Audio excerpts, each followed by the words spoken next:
Okay, now that everything's all taken care of. So, today we'll be moving on to section 9.4. So, this section of the chapter is dealing with is being able to decide whether a model is representing a linear function, a linear model, quadratic model, or a exponential model. So, first thing first, what does a linear model look like?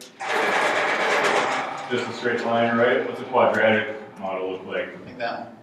Like this? Yeah. Like a U? Yeah. Is it always going to be facing up or opening upwards? No. No, it can sometimes open downwards, right?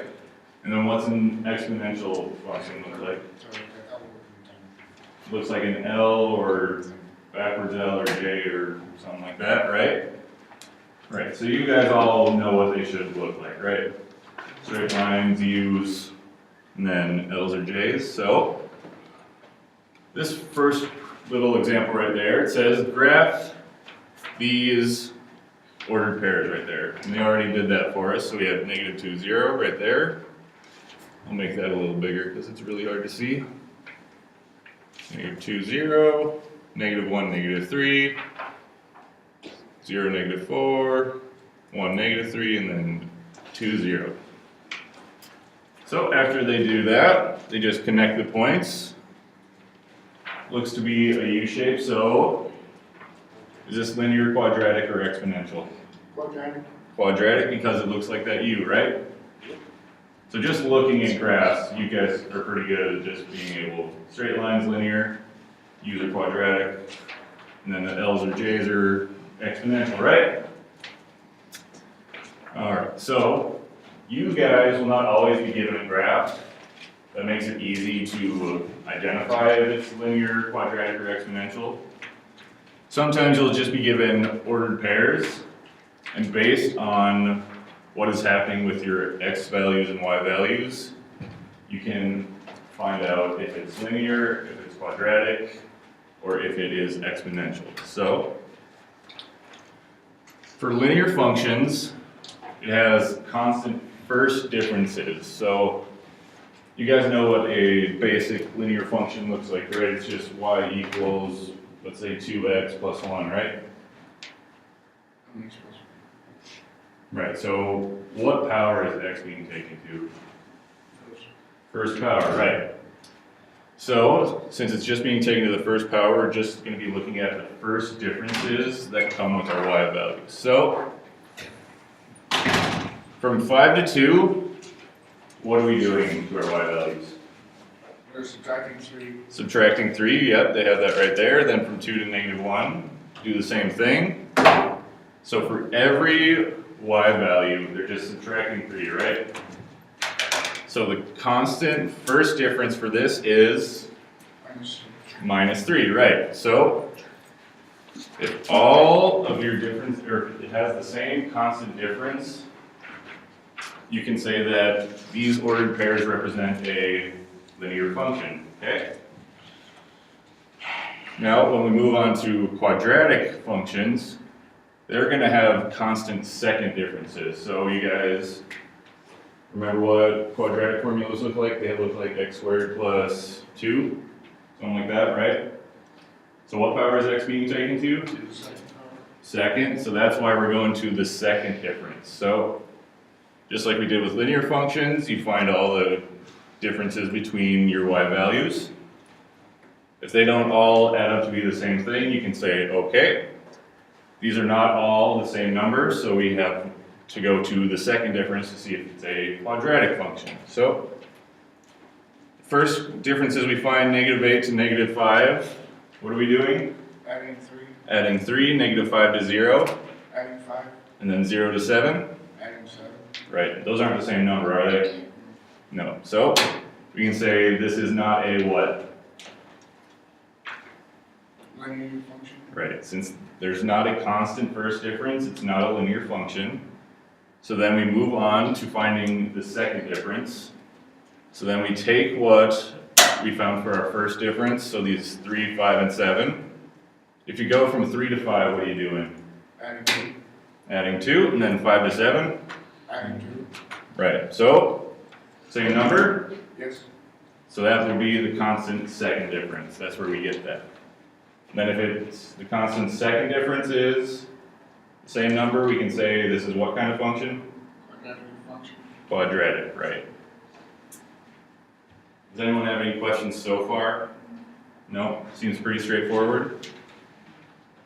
Alright, then last one.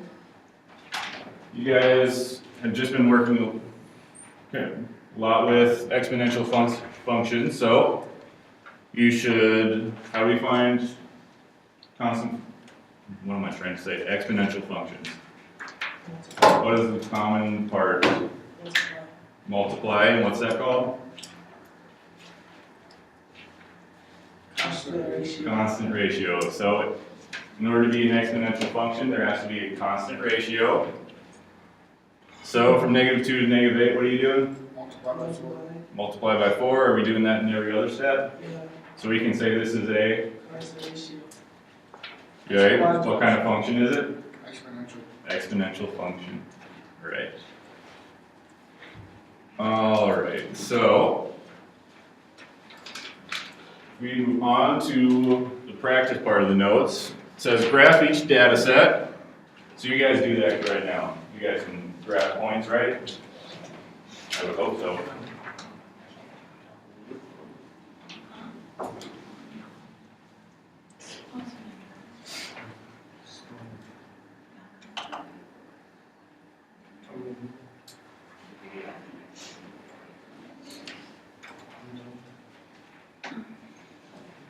Just go ahead and go. You did.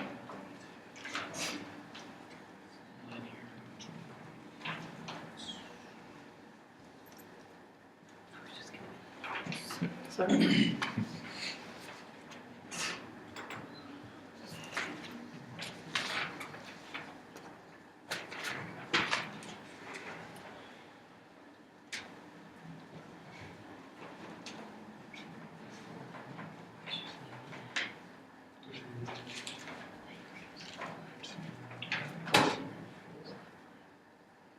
Okay.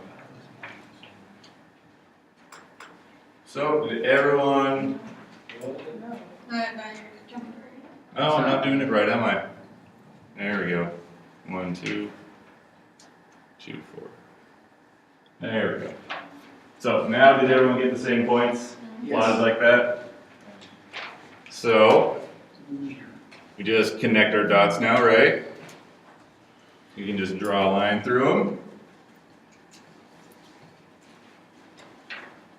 So what kind of model can we say that this one represents? Linear. Josh? Linear.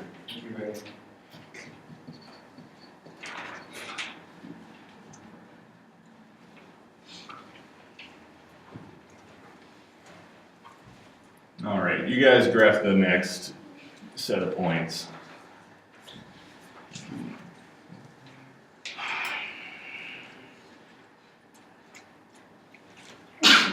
Bless me.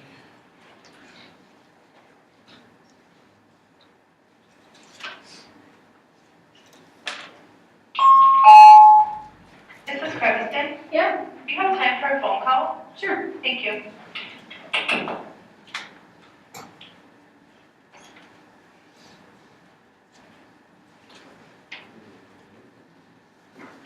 Oh, that's right.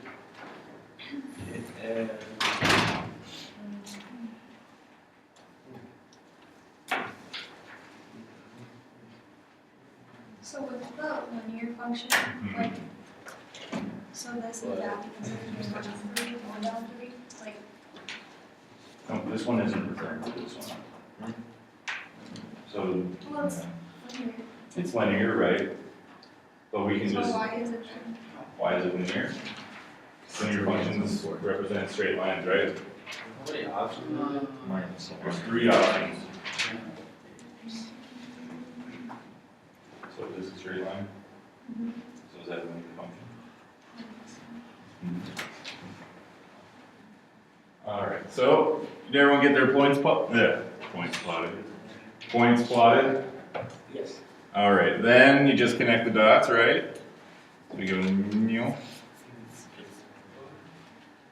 So based on what we just graphed, what kind of function can we say this is? Exponential.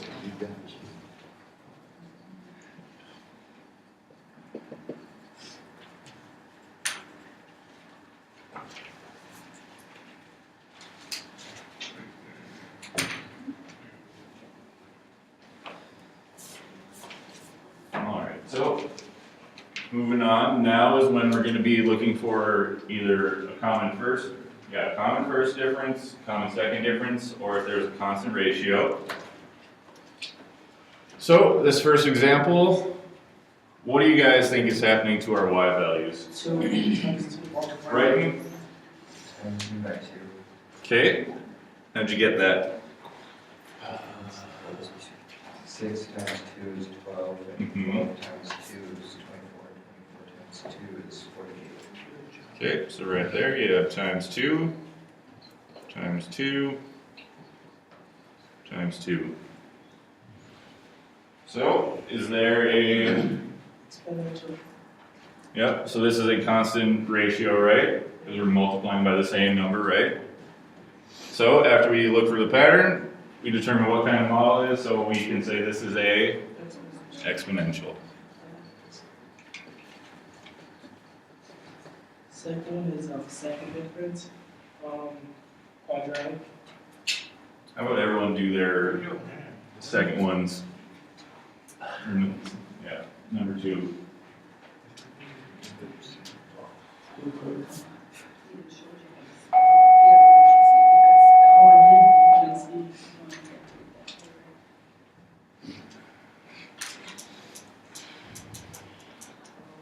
Yeah.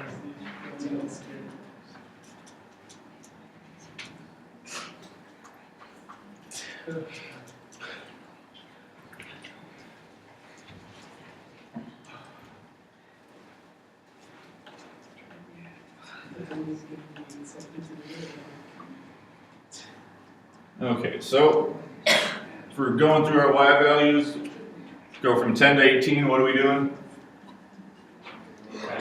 Adding 8, then 18 to 28. Adding 10, and then last one, 28 to 40. Adding 12. Those aren't the same number, are they? No, we can't. Nope, so then we do our second difference, and then what is that, JC? Plus 2, because 8 plus 2 is 10, 10 plus 2 is 12. So there's a constant second difference, right? So what kind of model does this represent? Quadratic. Quadratic.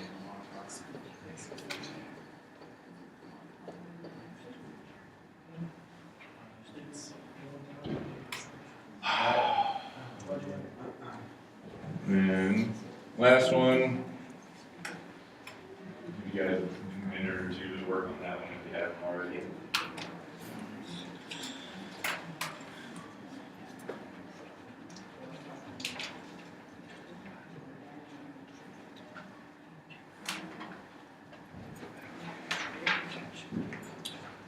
We'll see class.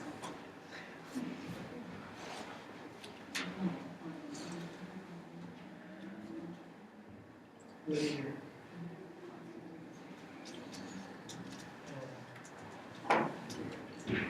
Riley? Okay, what is our constant difference? Subtract 6 there, subtract 6 there, subtract 6 there, right? So because there's a constant first difference, this is a linear model. So they don't have to write down that there's a constant ratio, that's why it's exponential? There's a common second difference, that's why it's quadratic? You write that? That is I a mean, we're showing it. You're showing it, so that's enough? Yeah. Okay? If Mr. Collins says it is, then I guess it is.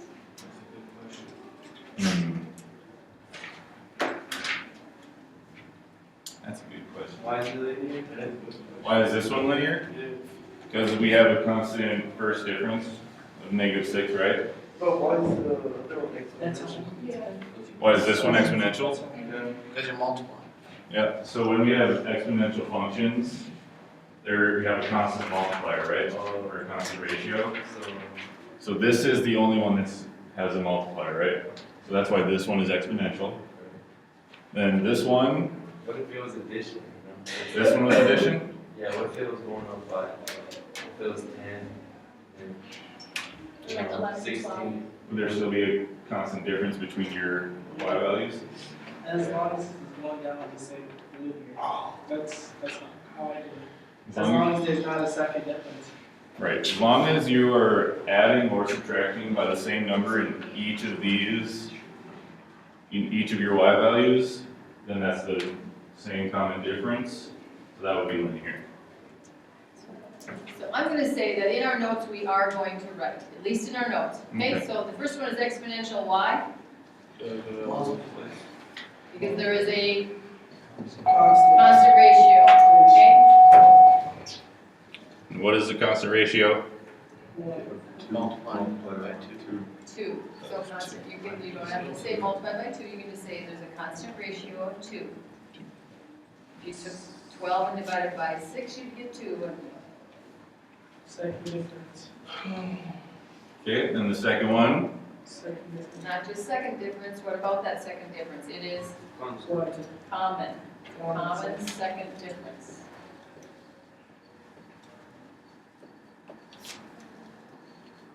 and what is the second difference? Plus 2. Plus 2. Then the last one, Constants, first difference, linear. or we can say common, right? Where is it common? Common first difference.